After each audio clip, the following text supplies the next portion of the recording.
बहुत बहुत बड़े सेक्टर में काम किया है, एजुकेशन में काम किया, कारपोरेट सेक्टर में काम किया।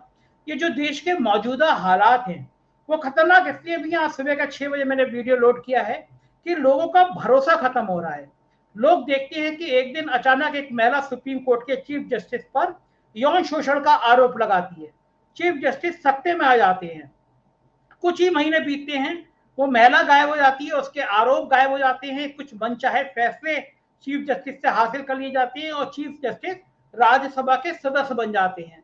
तो लोगों का भरोसा डगमगाता है कि क्या सुप्रीम कोर्ट भी अब न्याय मिलना मुश्किल है।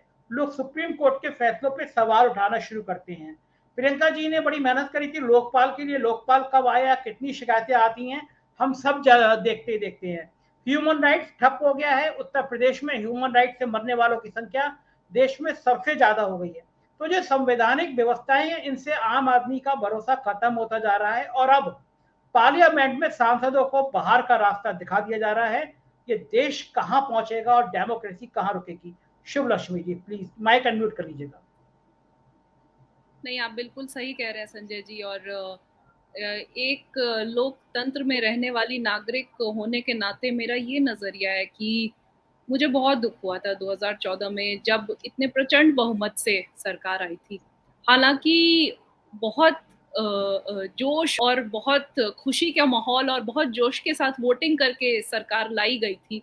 लेकिन दुख इसलिए था क्योंकि जब कभी भी ओवरवेलमिंग बहुमत ऐसे आ जाती है ना, तो अभी एक हमारे साथी को पैनलिस्ट ने बोला कि मुझे लगा कि फलों से लदा हुआ पेड़ झुक जाएगा, लेकिन यहाँ पे जितने प्रचंड बहुमत के कारण फलों से लदा हुआ पेड़ और अकड़ गया। तो अभी जो आपने जो एग्जाम्पल्स दिए ना, वो सारा कुछ नहीं है, वो सारा हनन है। बहुत ही स्लो सिस्टमैटिक हनन है डेमोक्रेसी का। और उसका सबसे बड़ा एग्जाम्पल जिस चीज पे हम आज चर्चा कर रहे हैं वही, क्योंकि आप देखिए कि एक जो मेंबर ऑफ पार्लियामेंट होता है वो आप औसतन मान लीजिए कि लगभग 5-7 लाख के इलेक्टोरेट को रिप्रेजेंट करता है। और जब हमने लगभग 23-24, अभी लास्ट आंकड़े दिन प्रतिदिन आंकड़े बदलते जा रहे हैं, तो लगभग 23-24 जब एमपीज को हमने हटा दिया, सस्पेंड कर दिया, तो हमने 1.5 करोड़ लोगों की आवाज बंद कर दी। और क्योंकि हम कर सकते हैं, हमें जनता ने ये अधिकार दिया है कि हम कर सकते हैं। और ये जो 1.5 करोड़ लोगों की आवाज बंद की, उसके लिए अब ये एमपीज क्या करें। पहले तो सदन में बैठ करके, वेल में पहुंच करके, प्लेकार्ड दिखा करके सब कर सकते थे, लेकिन अब तो बाहर ही चले जाओ, खत्म कर दो, बंद हो गई तुम्हारी, अब हमें नहीं सुनना। अच्छा, इसमें सबसे बड़ी बात ये है कि ये अक्रॉस द बोर्ड हुआ है। मतलब कि कुछ एक आध किसी या फिर एक ही मुद्दे पे सारे लोग बोल रहे होते तो, या उपद्रव कर रहे होते, लेकिन सबके मुद्दे अलग हैं, सारी पार्टियां अलग हैं, देश के सारे कोनों से ये पार्टियां हैं। तो मतलब कि गलती कहीं पर सेंट्रल में है, गलती कहीं पर उसी की है जिसको अटैक किया जा रहा है। तो ये चीज जनता को समझना बहुत जरूरी है। अब मैं इसको लेकर के न्यूज आर्टिकल्स जब पढ़ती हूँ तो बड़ा मजा आता है कि अभी हमारे टीएमसी के जो नेता बैठे हुए हैं, गांधी जी का जो इतना भव्य स्टैचू बनाया हुआ है पार्लियामेंट के सामने, वहां पर कितने 50 घंटे की उन्होंने हड़ताल बैठ करके रखी है, वहां पे स्ट्राइक रखी है। और छप क्या रहा है? छप ये रहा है कि chicken being had under Gandhi statue, tandoori chicken under Gandhi statue, ये छप रहा है। क्या छप रहा है? सो मेनी आवर्स ऑफ सदन वेस्टेड, इतने घंटे सदन के बर्बाद हुए इन लोगों की स्ट्राइक की वजह से। लेकिन जो असली मुद्दे हैं वो क्यों नहीं छप रहे हैं? वो इसलिए नहीं छप रहे हैं क्योंकि जो सामने एंटिटी है इन लोगों के, वो इतनी बड़ी है, इतने प्रचंड बहुमत से आई हुई है कि डेमोक्रेसी का मतलब ही खत्म हो गया है, लोगों के बोलने का मतलब ही खत्म हो गया है।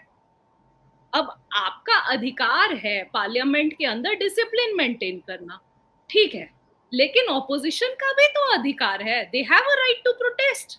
तो फिर इसमें कहीं पर बैलेंस बन करके आज तक चलते आया है।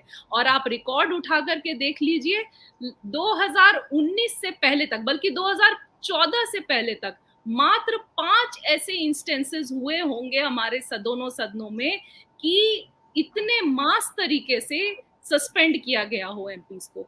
और 2019 से हर साल ये हो रहा है। तो फिर ये ट्रेंड अगर कोई समझे, कोई एनालाइज करे, तो इसका ये मतलब है कि जो हम हैं, जो सरकार है वो बहुत बड़ी है और वो नहीं चाहती है जवाब देना, और वो नहीं देगी। And they will block you by all means possible.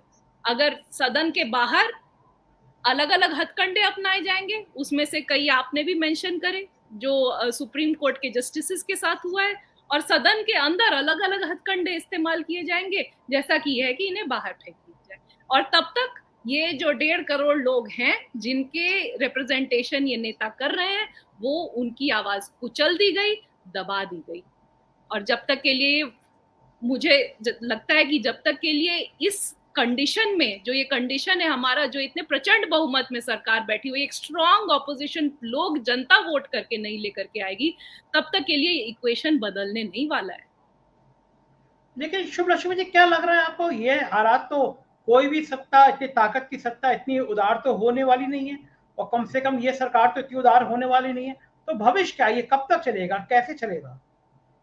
नहीं, मुझे मैं अगर सच बताऊं, और एक इलेक्शन की जो अंडरस्टैंडिंग होती है, और खास करके आजकल जो पॉलिटिकल कंसल्टेंट्स हैं उनका जो मैं पढ़ती हूँ, वो जो अंडरस्टैंडिंग मुझे आई है कि इतने एक्सेसिव बहुमत के साथ अगर, मतलब एक सर्टेन पार्टी अगर पावर में आ जाती है, और ये ट्रेंड रहा है, वर्ल्ड वाइड ट्रेंड रहा है, कई बार है ना, चीजें स्टेटिस्टिक्स से भी चलती हैं।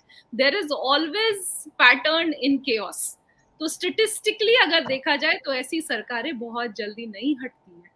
तो मतलब मैं बहुत निराशावादी, खास करके हमारे पैनल में जो लोग बैठे हो उनके लिए मैं थोड़ा सा निराशावादी साउंड कर रही हूँगी, मेरी बातें थोड़ी निराशावादी लग रही होंगी, लेकिन बहुत जल्दी नहीं हटती हैं, क्योंकि ऐसे प्रचंड बहुमत से आने पे जो सारे स्तंभ होते हैं लोकतंत्र के, उनका ये कंट्रोल ले लेती हैं।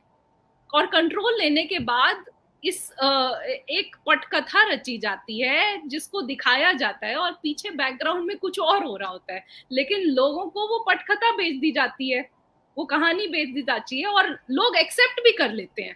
तो तब तक के लिए लोग हंसते रहेंगे बैठ करके कि हाँ, ये तो तंदूरी चिकन खा रहे हैं गांधी जी की प्रतिमा के नीचे बैठ करके, चाहे वो कोई भी फलान डिमकान किसी भी अखबार ने छाप दियो, लेकिन खबर तो फैल गई ना। और बाकी जो अपने 1.5 करोड़ लोग हैं वो मुंह ताक रहे। बिल्कुल ठीक बात है शुभ लक्ष्मी जी, और मैं इस बात से इसलिए सहमत हूँ कि मैं एक प्रोग्राम कर रहा था कहीं पे सार्वजनिक जगह पे, और उस दिन गैस का सिलेंडर का रेट बढ़े हुए थे।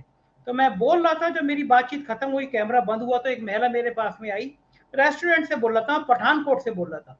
तो पठानकोट को उस महिला ने कहा कि आप महंगाई के लिए बोल रहे हैं, अगर सिलेंडर 20 रुपए बढ़ गया तो क्या हुआ, ये किसके लिए कर रहे हैं मोदी जी? मोदी जी देश के लिए कर रहे हैं ना। हम यहाँ रेस्टोरेंट में 1,000 का बिल दे रहे हैं, तो हम 1,000 का बिल दे सकते हैं, सिलेंडर में 50 रुपए नहीं दे सकते। मोदी जी ने कुछ किया है तो सोच के किया होगा। तो मैं ये बात मानता हूँ, मोदी जी ने कुछ किया हो नहीं किया हो, लेकिन देश में एक बड़े वर्ग में ये भरोसा जता दिया कि वो जो कर रहे हैं वो देश हित में कर रहे हैं। ये भी बड़ी बात है, ये आसान बात नहीं है, ये भी बड़ी बात है शुभ लक्ष्मी जी। नहीं, बिल्कुल। और मुझे तो लग रहा है कि ये जो एमपी सस्पेंड हो रहे हैं वो भी देश हित में ही हो रहा है, और ये जनता को समझ लेना चाहिए कि देश हित में हो रहा है।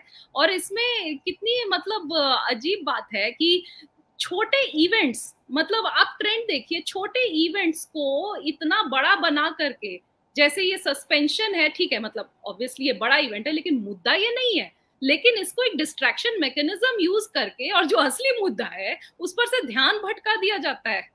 अब बीते दिन इतनी बड़ी बात हो गई कि रेलवेज में से सीनियर सिटीजन का जो सबसे, जो उनको एग्जेम्पशन मिलती थी, वो हटा दिया गया।